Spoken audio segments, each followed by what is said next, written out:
Oh, thank you for the taho. Welcome to the launch of Startup Secrets, the Real Negosyante Talk with Miss O and Maria Tan, right? So hey everyone, we're here live both on Facebook page and Kumu.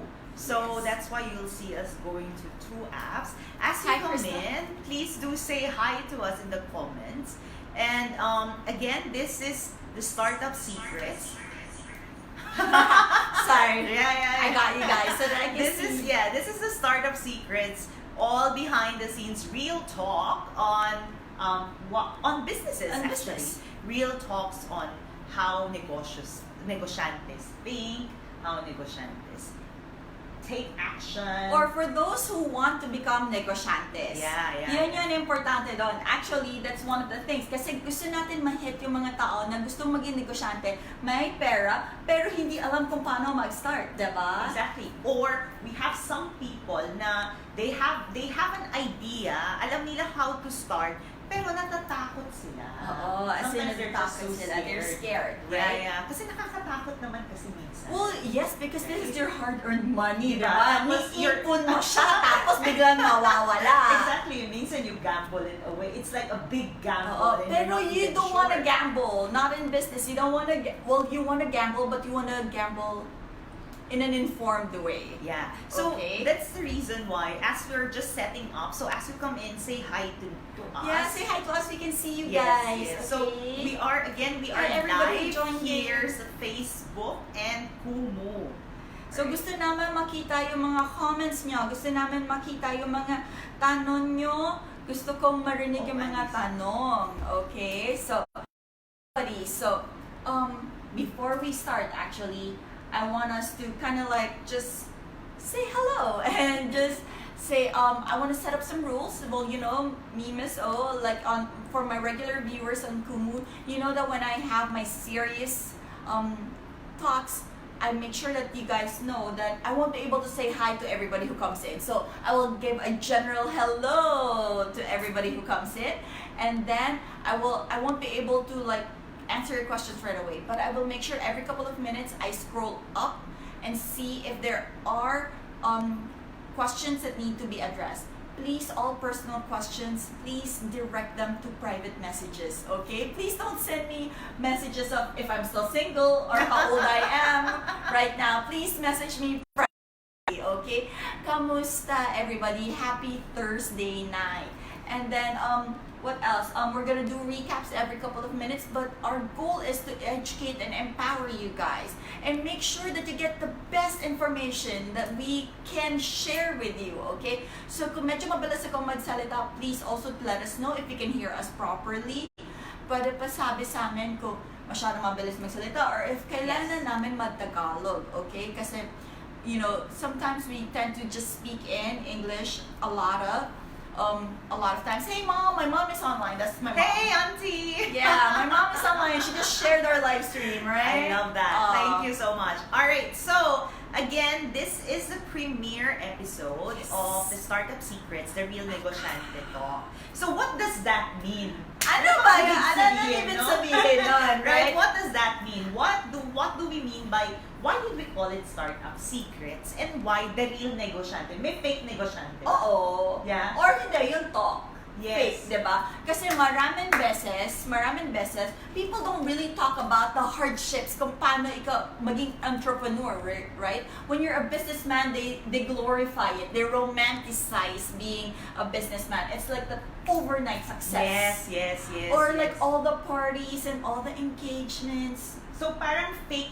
hindi siya, let's not call it Hindi fake talk. Filtered talk. and Parang romanticized. filtered talk. Parang, alam mo yung, you know how you use the filter on the phone, di ba? So minsan, di ba, you know, when you use filter, you remove your The eye bags. wala kang pimples, yung double chin mo nawala, umayat ka. Wait lang. So, Am I using filters right now? Exactly. So that's the reason why we started this, because we really want to go into the nitty-gritty. And what makes us qualified to talk about this? Yes. Okay, so we'll just give you a short introduction to both of Kung us. sino ba kami at Yeah. bakit kami nag-uusap ng ganito? Why we're Anong talking- karapatan namin para makipag-usap sa inyo ng Yes, ganito, exactly. right? Okay. So, Olivia, why don't you go first? You want me to start? You want me to start? Okay, so as most of you guys know, especially on Kumu, hello to everybody on Facebook, by the way, right? Most of my viewers on Kumu, like Krista and like Miss Garden and everybody, they all know me as Miss O. This is what my patients call me. I am a behavior interventionist. I do a lot of parent and family education and empowerment, right? I work with special needs kids and individuals. But aside from this, I also do a lot of other things. I am a consultant for different corporations. I am an entrepreneur, and just most recently, I became CEO of my own consulting firm. Congratulations! Thank you. Right. So, way before this, I did have my own startup and everything. Hello to everybody who's saying hi. Right. So, yes. So I grew up in a family that does business. My dad was a businessman. He was an entrepreneur his whole life. My dad's side of the family, we own businesses, right? And my mom was also quite into business, like her little businesses while I was growing up. She then, because my mom decided to not work, they decided for my dad, because he was so busy with business, they decided that one parent has to stay home and take care of the kids, right? So my mom quit her job and then just went on to take care of us. But then she couldn't really stay away from the workforce. You know what? No, she couldn't. She became president of like different organizations dealing with like different charities. So like the joke in my family is, if my mom stayed in business, she would be richer than my dad. Right, Mama? Right? You'd say that, right? No, but I think that's normal. Because if it's in your blood, it's in your blood. Yes. So there's that gut thing going on, right? Yes. So, hello everybody who just joined in. It is Startup Secrets, the Real Negosyante Talk. It is the Real Negosyante Talk because we are talking about the taboos. We are talking about real things, lahat ng hardships ng pagiging entrepreneur. And a lot of behind the scenes. Yes. Yeah. So let me give the floor to Miss Maria and let her introduce herself to you guys. Hey everyone, I'm Maria. I'm a success business and wealth coach, and originally I'm from the Philippines, but I have quite a good presence in North America, so US and Canada, and I help my clients monetize who they are through businesses in their careers and really elevate the way they look at business. Kasi a lot of the times, you have an idea, pero doon siya sa stuck, doon sa idea. I have an idea. And then, sometimes the idea becomes so big na you don't know how to proceed. You get overwhelmed. Yes, you get overwhelmed, and then, or you proceed, but then you don't make it sustainable. So parang sayang yung big $1 million idea ng tao. So I am a coach, and I'm based in the Philippines for right now and for the next 2 years. And I was previously based in Taipei, where I had a consulting company. Taipei ma, 会说口语吗？你好，一点点会说口语。So I had a consulting company there, 顾问公司。See? Don't be afraid of us. We don't have NCOV, okay? Yeah, so I had We're just Chinese, Filipino. Oh, we had a consulting company there in Taipei. I had a local business partner, and I was very active in several organizations in Taipei, and I just recently came back, and that's actually how we met. Actually, that is how So we met. we both came back. I think you came back 1 year earlier, no? A little bit more earlier than you. Yeah. Because I just celebrated my practice, my 2-year anniversary. Yes, Yeah, that's 2 great. years in practice here in the Philippines, guys. Yes. So that's how we met, and then I was exploring connecting to more Filipinos, and I found Kumu, and I tried working with it, but I realized it's too, I want to simplify process. So collaborating with Olivia is actually my way of connecting with our kababayan and here to share. Filipinos. Yeah, exactly, to share this idea. So itong Startup Secrets, the Negosyante Talk, the Real Negosyante Talk is really curated for a Filipino audience. Yes. Para talaga to sa mga Yes, Pinoy. yes, Kasi gusto yes. namin ma-empower kayo. Yeah, Gusto namin yeah. na umanat ang buhay nyo, Yeah, right? exactly. So let's say hi to everybody who just joined in, especially on Kumu and on Facebook Live, right? And I see some really familiar people here, like Halbert, hello. Like, I see Marisol Mar, I see Rocket over here. Welcome, guys. Welcome to Startup Secrets, the Real Negosyante Talk. It is our premiere night, and thank you for the virtual gifts. So, let me see. Now that we've introduced each other, now that we've kind of like set out the rules, remember if you have personal messages, yes, send us a DM. Yes. Or if you have questions about this talk or would want to collaborate somehow, please do send us a direct message or send us our email. Our email is somewhere in the Facebook page. Yes. So it will be there. Oh, how about we mention? Okay, so like we do have an Instagram account just for this show. Okay, so it's the Real Negosyante Talk on Instagram. It's also the Real Negosyante Talk on Facebook. Yes. And of course, you can follow me on Kumu and on IG as Miss Olivia Yao, MS period Olivia Yao, and on Facebook, Miss O, MS period O, and Maria_KTAD Instagram. right? So you can follow us and then you can send us your suggestions for topics. Also, we would love to have your topic suggestions or if you have any questions, right? So, oh my goodness, we are getting a lot of hearts. Wonderful. Thank you so much for all the support, right? So, Today, today, our topic, we're topic. talking about why negosyos fail. Yes. And I know na, kung iisipin mo nga, parang first talk natin, why are we talking about failure? Because we don't want you to fail. Yes. We want you to know the pitfalls. Exactly. Dapat alam nyo na agad kung ano, bakit. yeah. Bakit nag-fail ang mga negosyo na yun pa lang, para bago pa lang kayo magpasok sa negosyo, alam nyo na yung mga i-avoid nyo, di ba? Exactly. Nisabi nga nila, di ba? Nisabi nila, kung gusto mo mag-open ng coffee shop, pumunta ka sa isang review place like Zomato or Yelp in the States, right? Tingnan mo lahat ng bad reviews ng mga coffee shops. Ilista mo yun lahat, mag-Excel sheet ka. Tapos, tingnan mo rin lahat ng mga positive reviews ng coffee shops. Na yun, alam mo na kung ano yung dapat mong gawin and hindi mo dapat gawin para maging successful ang coffee shop mo. Exactly. So it's all about being very much doing the proper research or the proper engagement of that idea, the proper processing of that idea. So that's why our topic today, our first topic, medyo heavy siya, pero ito, we're just keeping it real. We're keeping it real. We're keeping it real, sister. We are.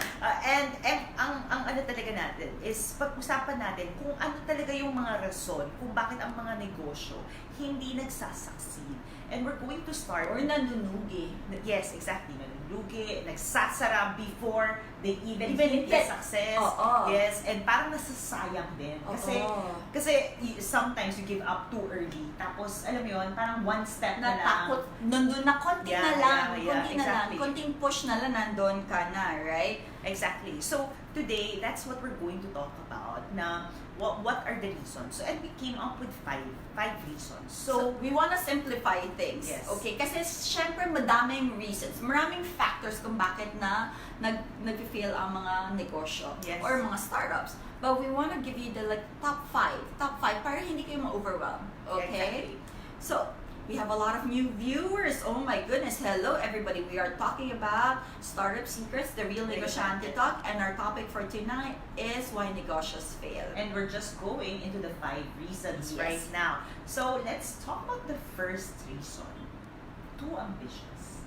Too ambitious. Too big of a dream. Is there such a thing? I believe so. Na, kasi diba everybody tells you, dream big, think bigger. Diba? Yes. Dream big, think big. No, think outside the box. Yes. Right? So, is there such a thing called too big a dream? I think yes. Too big a dream when it's not properly processed. Masyadong malaki, masyadong mabilis, masyadong madami agad ang gusto. I think yung dami, to make it more simple, masyadong komplikado. It's too complicated. Yes. It's too complicated. That thought is so complicated. And even, it's not this sakit. It's not this illness, this sakit. Hindi lang siya limited sa Philippines. Even my other clients in other countries, ganun din. merong ganong feeling Pero na gusto lahat nandiyan na. and then sobrang kino-complicate niya yung process. So the dream, it's not about dreaming big or not dreaming big. It's the ambition became so complex na hindi na niya, kahit siya mismo, hindi niya ma-explain sa'yo. Kung paano niya gusto ma-attain. Yes, exactly. So, or what the goal is. yes, so here's the thing, guys. It's not about it being too ambitious or it being too big. It's not having realistic goals or not knowing how to get there, right? Hindi mo alam kung paano papunta doon kasi sobrang complicated na sa utak mo na sarili. Paano mo i-explain sa investors mo? Paano mo i-explain sa mga partners mo kung paano to gagawin? Kung paano natin to ma-achieve kung sa'yo hindi clear? Remember, if you are confused as a founder, if you are confused, everybody else will be more confused. Exactly, because everybody will just mirror back Yes. what you're projecting towards them. And yun yung parang it's not having ambition is not a problem. It's not a problem. Having ambition is good. Yes. Having a dream is great. Yes. But it's when you cannot process that dream in simplified terms, dun tayo nagkaka-problem. Not being able to process in simplified terms, not being able to identify Yes. how to get there. Exactly. Or yung minsan gusto mo lang, I wanna own a big company, or I wanna own a restaurant. Yeah. Anong ibig sabihin nun? Bumili ka ng place pero hindi mo alam kung paano gagawin. Or bumili ka nag-rent ka, you paid the lease for 3 years, di ba? And then you don't even know kung anong dish yung isa-serve mo, kung ano yung gagawin mo. Yeah, exactly. So, hindi ka specific. So, parang lang siyang, to make it even more simple, parang lang siyang nagsabi ka na, alam mo, gusto ko mag-abroad. Saan ka pupunta? Kahit saan. Kahit saan. Okay. So, punta ka ng China ngayon. Okay lang. Saan sa China? Not only that, ngayon pupunta ka ng China. Ngayon na? Really? Ngayon Really? Especially now with this coronavirus, With the COVID. right? So you have to be educated. Exactly. Okay, you have to make informed decisions. So having a big dream. Come on. Look at Steve Jobs. Look at Amazon now. Look at Bill Gates. Alibaba. Yeah. Right? They all started saan? Sa garage. But they had a big dream. But they knew. Alam nila kung ano yung gusto nilang ma-achieve and kung paano magpunta doon. If they don't know the exact details, at least they have a structure. Meron silang overall game plan. And this is what most people don't have. There's no such thing as plan for some people. It goes from idea to implementation. Yes. Ang dami nawala sa gitna. Yeah, exactly. Tapos nagagalit ka agad kasi bakit hindi nangyayari yung gusto mo. Or bakit ako nalugi? Oo. Tapos nagagalit ka na sayang yung pera mo, nagagalit ka sa mga tao mo, diba? So this is the number one reason. Not the number one reason, but the first reason that we are giving you right now is having this too ambitious of a dream without realistic objectives on how to achieve that dream. Without being specific enough. Exactly. So this then cascades to our second reason. Yes. And what is our second reason? Our second reason is the lack of planning. And wanting that instant results. Oh, instant Yeah. results. I want to be a negosyante because I want to be my own boss. Yeah. Oh no, I want to be a successful business tomorrow. Hindi, ito pa. Oh, being an entrepreneur means I'm gonna have such a wonderful life. I can work at the beach. I can just have this right away. But dude, this is all this is all the glitz and glamour of social media, of magazines, right? Yeah. What a lot of people don't know is that all those overnight successes, There's no such thing. required a lot of planning and maybe took 7, 8, 9, 10 years before they became overnight success. I actually think there's no such thing as an overnight No, success. it just seems Pero, like that. may overnight momentum. Yun ang difference. Pero Wait. before that, let me emphasize that. No such thing as overnight success, but there is such a thing as an overnight momentum. and that's different. So let's go even nitty-gritty. ano bang ibig sabihin nun? Overnight success, and ano yung ibig sabihin ng overnight momentum? Okay. Kasi, you know, right now, I think the world, minsan, ang business fail because sobrang smart ng mga tao. You know what I mean? Sometimes people are too smart for their own good. So, when you ask them, what kind of business do you want? Parang ako nagbabasa ng encyclopedia.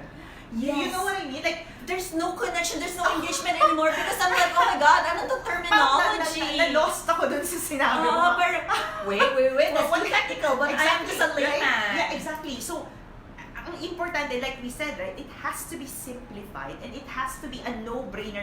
Gets agad ng tao. Ay, To binibenta your mo. customers. Exactly. Diba, pag tingin pa lang sa'yo, alam na yung nibebenta mo, alam na kung ano yung pagkain na nisi-serve mo, and kung ano yung product mo. Yes, Kasi yes. people have very short attention Attention. spans. Yeah. So, when we talk about overnight success, what people think is, alam mo yung how people talk about, you know, right, this year I made, I don't know, millions or thousands of dollars, hundreds of thousands of dollars in 11 days.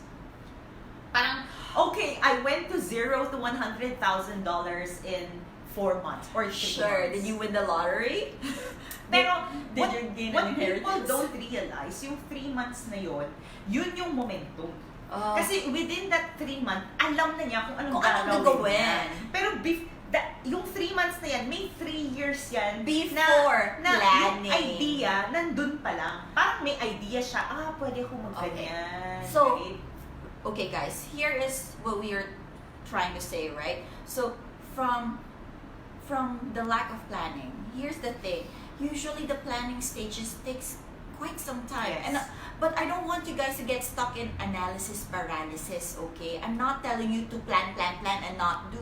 I want you to plan enough so that you can be able to like implement something so that when you get there, you can actually start your business the proper way. And a great measure of that is how simple you can explain it. Yes. Actually, once na kaya mo na siya i-explain in 1 or 2 sentences, okay na. And naintindihan ng tao. Yes. And if a child can understand, perfect. Perfect. Ibig sabihin, okay na. Gets Clear mo na. na clear. Clear na sa'yo kung anong klaseng restaurant yung i-open mo. Or whatever anong tech dish, company. Yes. Anong tech company. Anong app. Anong purpose nitong app na to. Anong klaseng software company ang bubuksan mo. Anong klaseng coaching service that you're offering people. When a 5-year-old understand you, perfect. You are there. You are halfway. Eto na, papunta ka na dun sa overnight momentum. Kasi gets mo na.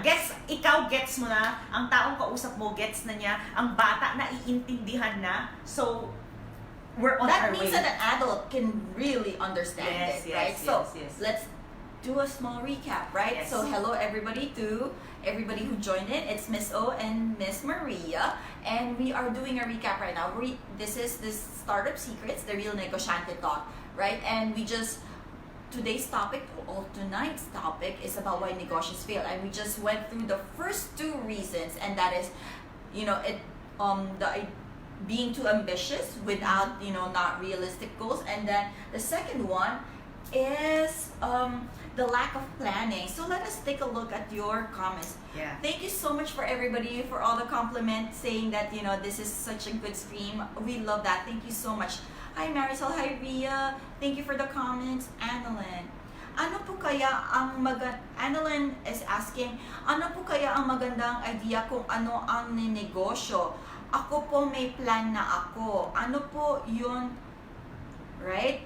Oh, like a Ria eatery or a Ria internet cafe. Services. Oh, so she has an idea. But my question is, does the market want it? No, I think Diba? yung question would be, what is your question? Kasi medyo na-lost ako sa question niya. Hindi right? kasi I think, di ba, sabi niya, ano po kaya ang magandang negosyo? Okay. May plano daw siya. Gusto niya mag-open either a restaurant or a small eatery or an internet cafe. So, okay. So ang question niya is, what do we think is better between the yes. two? So then do Okay. your market research. Ano yung gusto tama ba ano yung gusto? I think one is market research. What does the market want? Yes. Pero ang akin, it's not just what the market want. What are you ready for? napaka-importante nun eh. Kasi if the Yung commitment. Ano yung commitment na mabibigay mo? Ano yung kaya mong, ano tingin mo yung mas doable sa'yo? Kasi if you talk about a restaurant, eatery, right? Kung yung eatery tsaka yung internet cafe, medyo similar siya, pero hindi siya 100% the same. So if you think about the problems that you would face in an internet cafe and an eatery, medyo magkaiba siya. So ang internet cafe, kapag wala kang internet, anong gagawin mo? Diba? Ang eatery naman, kapag kunyari nagbagyo, yung tumaas bigla yung the market goods, right? The prices ng pamalengke mo, anong gagawin mo? So, saan ka handa?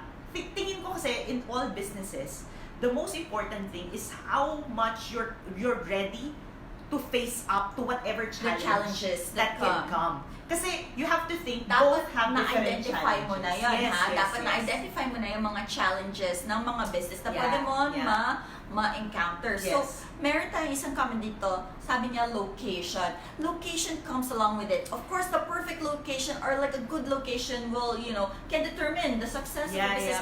Pero it also depends on the demand of the market. Yeah. Kasi ang location is just one half of the equation. And do not forget, right now, that might be true, especially on food, siguro 3 years ago, totoo yung location. Like, remember Mercato? Have you heard of Mercato? So, Mercato Central is this night market thing here in the Philippines, in Manila, I think. So, meron dito sa BGC, and then, back then, when Mercato started, people really made money kasi ang mga tao, wala silang ibang option. So, if they want to eat out sa night, talagang pupunta sila ng Mercato.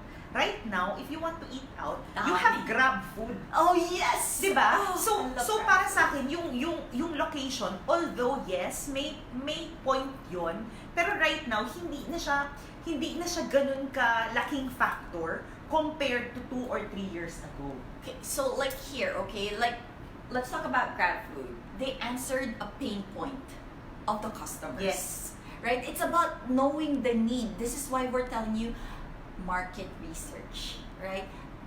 Learn about the pain points of your customers and then address it. Once you know the pain point and you're addressing a pain point, nice. There's one thing that I always tell people. Sometimes it's not about wants. Kasi minsan hindi alam ng tao na kailangan nila. It's all about, sometimes we need to sell the problem.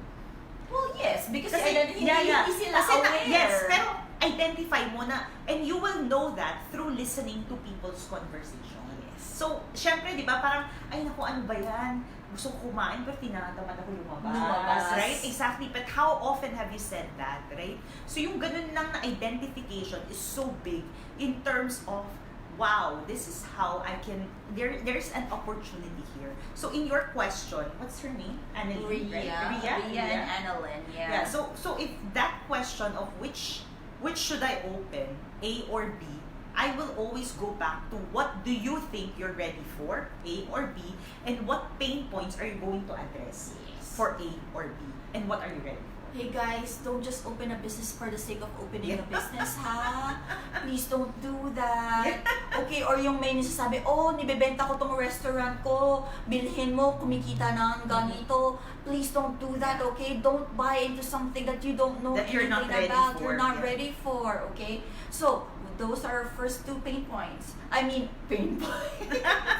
But there's our 2 reasons. 2 reasons. Why businesses fail. Okay, so and then we have meron tayong from Facebook, Moses said. Hey, Moses, what's up, Okay. Moses? Moses said simplicity is key. Yes. Exactly. Like Actually, Moses is my business partner. Oh, okay. Hey, what's up, Moses? Thank you for joining. Yes, simplicity is key. Like what we said, if a 5-year-old can understand what your business is about, you're good, yes, right? Yes, you're good to go. Talaga, right? Exactly. So, Moses is my partner. Well, it's Hey nice. guys, if you guys want to join our accounting firm, I'm plugging already. Please come join my accounting firm. If you need an accountant. If you need an accountant, please let me know. Let Miss O know, right? Yo, Moses, see, I'm plugging us. MGP Accounting for the win. Okay, so now let's talk about the third reason why most businesses fail. And this is? And again, we're building up. Remember, lahat naman kasi ng problema magkakaduktong. Right? It all connects. So the first one is about, having a dream that's that's too complicated. Or hindi mo alam kung paano papunta doon. Yun. So let's not make it big. Big is fine. Dreaming big is fine. But Not if a dream realistic. is not simplified enough, doon nagkaka-problem. Kasi ang complicated niya for us. The second is the lack of planning and wanting instant success, right? So questions like which are you ready for? Which challenges are you prepared to face? What are the pain points of your market? So these are the questions that you need to address. And the third one is about the finances. Running out of money. And spending in the On the wrong way. So, Ooh. kasi you have to understand, all businesses, kailangan natin Cash is pag-usapan king. ng pera. Yeah. Cash is is king. king. Money, we need to talk about money all the time. Pero ang nagiging problem is, dahil a lot of people want instant success. So, ang gagawin niya, bibili siya, mag-i-invest siya sa very good infrastructure, very good Kasi brands. kailangan bongga. Oo, sa bonggang marketing. Yes. Pero, hindi pa sila ready for that. Exactly. So, pero because of that investment, isipin mo, yung funds mo, kalahati, naubos agad. Diba? So, let's say, maganda to, eatery or internet cafe, right? So, hindi mo pa nga alam, hindi ka sure kung anong gusto mo, eatery or cafe. Pero meron ka ng pwesto. So, itong pwesto mo, nanghihinayang ka, baka mawala. Kasi nga, location is Ano key. nahihinayang? You're feeling resentful. Okay. You're feeling as though you don't want to let go of this opportunity because it's already here. So you have FOMO, fear of missing out. Fear. Right? So you're fearing that you would miss out on this opportunity kasi nga nandito na yung pwesto. Di ba nga location is key pag sa food. So dahil location is key, kailangan ko na kunin to. So before ready ka, before you have a plan, kumuha ka na ng location. Pero wala pa yung lalagayin mo doon. Yeah, exactly, right? Hindi ka pa ready. Yung concept mo hindi pa clear. And then you got your location na. Anong mangyayari doon? So your money is going to waste because you're spending money on rent and there's nothing coming in. Yeah, exactly. And syempre may deposit pa yan. And usually sa leases for commercial space, it's not just 2 months, Usually, ang deposit medyo malaki. Oh, it's more than goodness. 2 months, right? So, you have how many months deposit, how many months advance. Isipin mo, that is a big chunk immediately On your capital, yes, right? yes, on cash. Na you're not even clear on how the money is going to come in. Hindi ka nga pa makapag-choose kung internet cafe or eatery, So right? please control your impulses. Yeah. So that is one example of wrong investment. Control your impulses. Okay, let's take Honestbee. Yes. Honestbee was so big, everybody knew Yes. about it. They had 1 million riders, and then they were going food delivery, grocery deliveries, everything, and then they closed down. They had this wonderful infrastructure in Singapore and everything, and due to financial mismanagement, where are they? They couldn't even pay for their people. Yes. And I think their Right? biggest mistake in Honestbee's part, my opinion is It's an opinion, ha? Ito It's ang an personal. opinion, personal This is my opinion. personal opinion. With Huwag Honestbee, mag-aaway. I think ang pinakamali niyang decision was they expanded too Too fast. fast. Pero specifically in Japan. Oh. Kasi sa Philippines, konti lang yung investment niya eh. But if you look at the investment in Japan, it was too big, too fast. Considering na ang Japanese, they're more disciplined in eating, and they have, alam mo yun, mas naglalakad sila. Yes. For me kasi sa Pilipinas, tamad kasi mga Pilipino. Para for me, mas hindi tayo naglalakad. Alam mo yun, it's not our culture to walk that much. Gusto ko naka-deliver. Yeah. I am a señorita. So parang, for me, parang kung iisipin mo mas viable ang Philippines as a place to start investing bigger. Kasi nasa culture na ng Pilipino ang delivery. And to be served. Yes, and delivery service is high. Pero ang Japan kasi, although they have service, hindi na sa kultura nila na may taga-bili sila ng groceries. Di ba? Tayo Yes. kasi meron tayong taga-bili, meron Yes. tayong taga-hugas ng pinggan, taga-bili. Yes, the yayas. Yes, exactly. But that is mismanaged. Parang, They didn't do the research properly. Yeah. So that's why yung lack of financial, parang mismanagement of financial resources really stemmed out of their lack of planning. Yes. Because they wanted instant success. Instant success. So here you go, Yes. guys. Alongside with this, okay, I want to make sure that you guys understand that you set a good foundation for your company or for whatever new business that you're going to set up. So foundation is key. If you build on a shaky foundation, everything can crumble. Exactly. Okay? Mabilis mawawasak ang business mo. But if your foundation, if you have good people, good, right? So, here's the thing. A lot of people skimp out on hiring the right people. Yes. Kasi gusto nila yung mura lang. Yeah. Mura lang ng sweldo, so ganyan-ganyan. Please don't do this because this is the foundation of your business. New ideas, people working to make your business better. This is where your business is going to shine. Yes. And that's what we're going to talk about next. Well, People management. in a little bit, but we still have to make sure that they understand. Don't skimp out on good people. Make sure that you hire the right people, okay? Hindi lang dahil nagastos mo na yung pera mo dito sa location na to, wala ka nang panpasweldo. And hindi, siya na yung taga-hugas, siya na yung kusinero, siya lahat na, right? So make sure that before you actually rent out the place, make sure that you have good people, right? Because guys, a good business can stem out from somebody's room, right? Somebody's room with the right people, with a laptop, right people. Something can grow, something beautiful can grow out of it, right? And even like Apple, for example, Yeah. for it to grow, of course we hear about Steve Jobs, pero hindi lang si Steve Jobs ang No, it was really Tim Cook. Tim Cook is the behind-the-scene guy, and right now he's the CEO. But without Tim Cook's brains on operations, they wouldn't scale this big. So it's that right combination of talents. And you have to think, people hiring and people management is investing in the right talent. Yun talent, yun yung experience na dadalhin nitong taong to sa negosyo mo. Yes. Right? So, alam mo, especially I think sa Philippines, we're so based on family. So, alam ko naaawa kayo sa pamilya nyo, or alam mo yun, gusto mong bigyan ng oportunidad ang mga kapamilya mo. So, ang gagawin mo, ay kailangan ko ng kailangan ko ng kusinero. So, I'll just ask my uncle. Kasi marunong naman siya magluto. Pero, qualified ba talaga? Yeah. So, then this goes on to our fourth challenge. Yes. Or fourth reason why our negosyos fail. Yeah. It's what? People. Right? It's people. It's having a poor team. Kasi parang naawa ka lang sa tito mo, siya na yung accountant mo, siya pa yung ganito mo.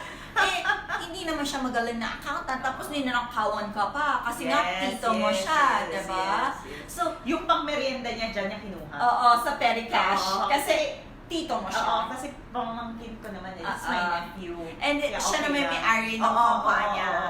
Or coffee to the sawa. Kasi may cafe tong negosyo ng anak ko or negosyo ng kapatid ko. Lahat na ng amiga ko punta dito, lahat libre. Tapos hindi lang yun. Siyempre mga kaibigan ko gusto ko ilibre. Nako. Nagpapasika. Diba? Exactly. So, but here's the thing, right?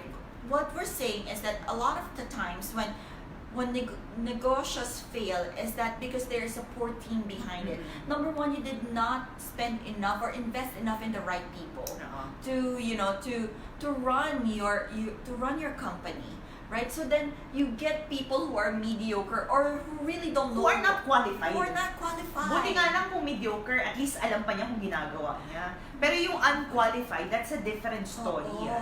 Tapos, eto pa, this could what do you call this? This could then lead to having a poor work environment, a toxic work Yes, environment, yes, which is yes. really horrible. Oo. Kasi Pero hindi what na does that healthy. mean, yung toxic environment? Toxic yung parang let's make it maraming clear. chismis. Yes, yes. There's nepotism. Tapos meron yung palakasan. The politics is crazy. Yeah, and not only that, siguro dahil nga may nepotism and dahil may mismanagement, alam mo yun, parang ayaw nila magsalita. Oo. Parang nakikita na nila na mali na. Or ninanakawan na. Oo, pero kasi pamangkin yan eh. Or kasi Tito yan. Hindi ka pwedeng bangga-bangga dyan. Right? Kasi pinsan yan eh. Kaya you cannot give so, alam mo yun, hindi mo siya pwede sumbong kasi baka mapagalitan ka, right? So like in a lot of startups, let's talk about like tech startups, Yes. right? Tech startups, like typically a lot of people who join in this kind of companies are fresh graduates. They're very idealistic, right? So they have like their own ideas as how they want to do things. Yes. Now it depends on having a good leader as how they will hone these talents, right? Pero sometimes kasi ano nangyayari because it's a startup, it's a small company, hindi na ayos yung organizational culture. Now the organizational culture then kind of like nag-form siya on its own. Of course, this is organic, like organizational culture is usually formed right from the very start, depending on how the leaders, direct the company. But sometimes the leaders space out. Yeah. Kasi ang dami nga, syempre pag leader ka, ang dami mong iniisip. Oo, diba? Maghahanap ka ng investors, maghahanap ka ng ganito. This is why you need to hire a good team so that the direction, your vision can then be set into motion. You can achieve your goals in a certain way. For you ba, when you hire, what's the one thing you look for?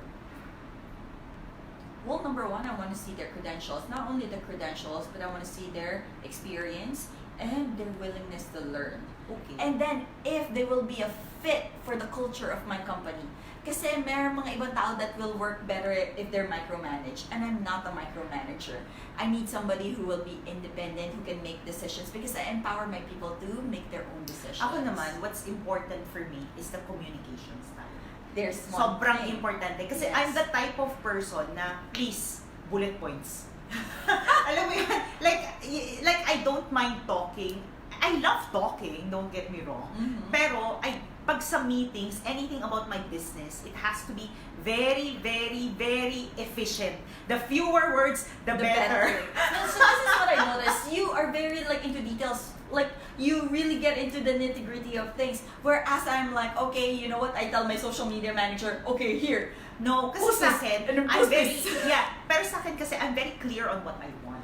But- So, dahil alam ko yun, expected na yun ng team ko Hey, that guys. this is what I want. See the different focuses? Our targets are different. Because first and foremost, I am a behavior interventionist. My focus is my clinic practice.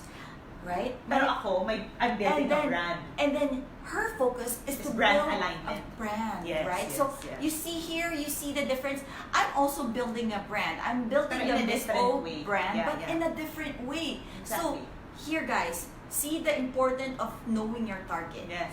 right? Yes. And having a plan on how to get Yeah, there, yeah. right? So that's 1, 2, 3, 4. Yeah. So let's do a recap, right? So again, Parang you're not, no, it's not boring. Siguro if there's a lack of that kind of problem, ibig sabihin nun, you're not catching up, you're not reflecting enough. yeah. So for me kasi, ang Or problem, you're not addressing enough. yeah. Kasi ang problem, that's normal. So, sa business, anytime, marami kasing parameters na hindi mo makokontrol eh. Ano ba yung makokontrol mo? Sarili mo. Yeah, pero hindi mo makokontrol. Let's say for me, when people ask me about cafe, alam mo, sasabihin ko, okay, this is a great idea. Pero look at China right now, because of the NCOV, because of the virus, many restaurants are closed. So, they're open, they're business, pero hindi ka pwede pumunta doon to eat. Everything is takeout. So, makokontrol, alam mo yun, you don't even know what happened, right? So, yung mga marami kasing parameters na hindi mo kontrolado. So, for me, parang it's really about you as a business owner to have that mental and emotional stability and intelligence na I am ready for what's coming. Yon. Right? Parang ganun, come what may. Here's the thing also, like, I mean, we've mentioned this a lot of times. that a lot of times being an entrepreneur is being romanticized Yes, so yes. much, right? Yeah. It's all about the glitz and the glamour. Yeah. It's the overnight success. Yes, Tapos yes, nakita yes. mo biglang may challenge. Oops. Yeah. Oh no, mahirap palang kumuha ng investors or medyo hindi Or yung madaling investor ko nag-back out. or right? or maybe mahirap kausap yung Yes. investor. Or you know, yung, they're difficult. or yung tao na gusto ko challenging. na nagkaroon ng family problem. Right? Yes. And then, you know, aside from this, is also like sometimes the family factor Yes, comes yes, into it. yes, yes. Then you're like, oh my goodness, anong papakain ko sa mga Yeah, pamilya yeah, ng exactly. employees ko? Anong Yeah. papakain ko sa sarili kong pamilya? Am I gonna disappoint them? So then, all of a sudden, reality sets in, and then their eyes are now wide open to all these challenges. And parang na-overwhelm, Yeah, napaparalyze. overwhelmed. Yung parang bigla, Oh no! my God! I don't wanna waste any more of my hard-earned money. Exactly, yeah. Ayokong malugo. So ngayon ko lang stop na lang. Diba? oo. So there's that. And another thing about this is the misalignment between co-founders. Yes, yes. Yung nadaaway. Nadaaway kasi they were aligned in the beginning, but because of all the different challenges, now they can no longer Or they agree. lose sight of the big picture. Yes.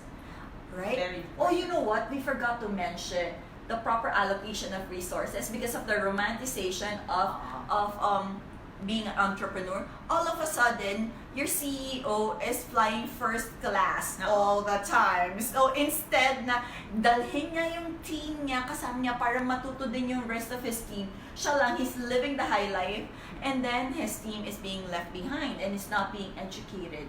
So these are some of the things, right? I just wanted to point that out because you know what, my god brother, who is the CEO of Quickware, he always goes like, you know what, I don't understand CEOs who does this, right?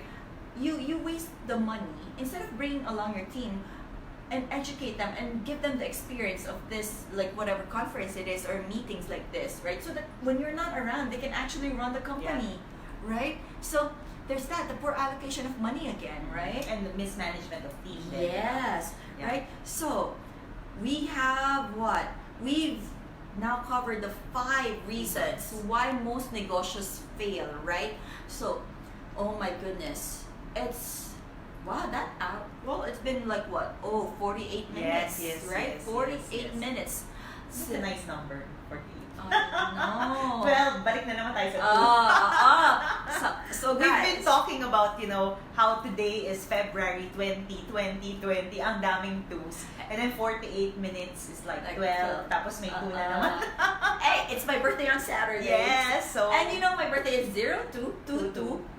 So it's kind of like a palindrome, Diba? right? Yeah, exactly. So, we were able to, just to recap, no? I-recap nga natin. Ano Sige, ba yung sige, 5 sige. phases? Sana Five yun. phases. Ano mo na yung title ng show natin? Why? Hindi, that's a topic eh. That's a topic. What's the title? The real title. The real title. The real title. Because we've Hindi been tayo like, fake title, hindi no? kami fake The title. Real Negosyante Talk. Startup Yes. secrets. Startup secrets, the real Real Negosyante Negosyante Talk, right? We are talking about real things here about, you know, startups and, you know, starting up a business, all right? So our topic for today is why negotios usually fail, and we have 5 identified reasons. The first one is too big of a dream or too ambitious without clear process. Lack of clarity. Lack of clarity, right? So remember, if a 5-year-old can understand what your product is and what you want to sell, then you're good. You're halfway there. You're good. You're good, Simplicity is key, like Yeah. what Moses said, right? Know what you want, right? The second one is the lack of planning. Uh-huh. Please don't start a business na walang plan, okay? Yeah, You yeah, need to yeah. make informed decisions. You need to know where your money goes and everything and all of that. And money is our strategic third. partners and everything is Exactly. very important, right? And the third money one, is money. pera. Pera. Napaka-importante. Cash is king. Kung saan ang pag-allocate ng pera mo. Kung saan mo dilalagay ang pera mo, right? Tama. Tapos pan-apat is yung mga tao ng negosyo. People. The people, sorry. I'm doing my best to speak in People. The people. The people. The people, your team. Yes. Please invest in a good team, right? Don't put your people last. Yes. Okay? When you set up a business, it's very important to have good foundation. Yeah. Okay? And the last is Yes. disillusionment of the founders. Yes. And the last Misalignment. misalignment to the vision, biglang nawalan na lang siya ng They get gana. Yes. disanchored, And right? they,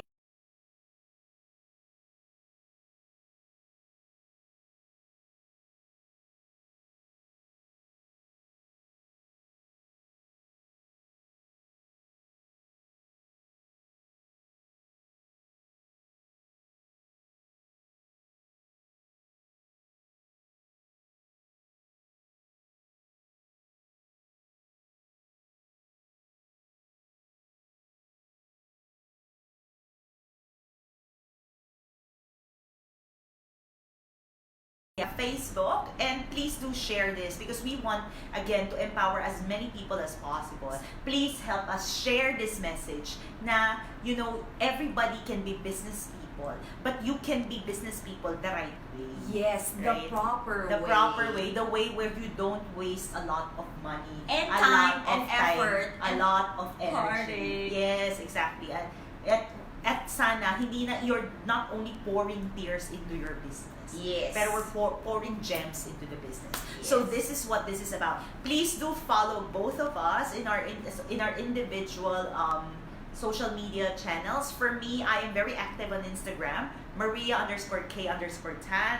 For that, I speak more on entrepreneurship, energy, business alignment, money, and it is very catered to an international audience. So if you're interested in that, I'd love for you to join my tribe. And Miss O here is available or accessible via her Facebook and Instagram. Facebook, Instagram, and on Kumu. Please follow me on Kumu, right? So it's Miss O, it's this account, right? Yes, and please do share this. Please share our streams, right? We want to educate and empower a lot of people. Next week's topic is about failing forward. And we'd love to hear from you if you have any stories about how you were able to turn around a failure. We'd love to hear from you, and we'd love to Definitely. feature that as well. Exactly. So please send us your questions or like your experiences Stories. in advance so that Exactly. then we can go ahead and share it with our audience. Yes. We have some messages here. Omia is saying that she's happy that she got this stream. I'm